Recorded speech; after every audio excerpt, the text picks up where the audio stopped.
Gaylor Wright's the oldest member at Heritage Plantation Golf Club.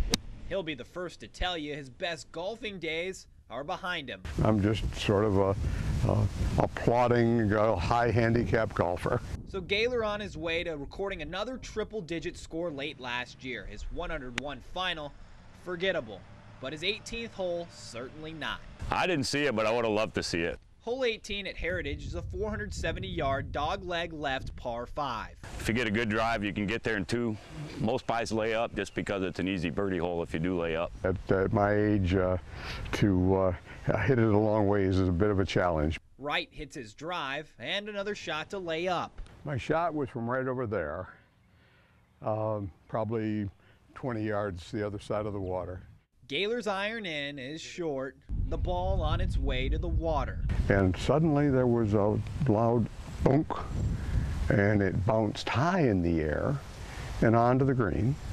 And suddenly an alligator's head came out of the water and just shook. Gaylor's golf shot gets a boost, thanks to a bit of Gatorade.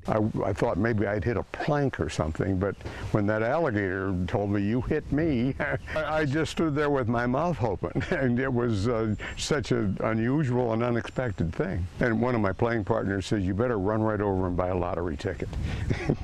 The Heritage Club taking Gaylor's Gator shot one step further. The club awards Wright an alligator trophy for his shot of a lifetime. The one good thing about his shot is the alligator survived. He's been shooting for alligators since, and he hasn't got one yet.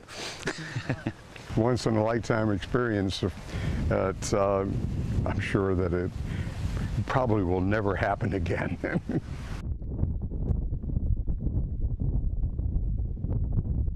Time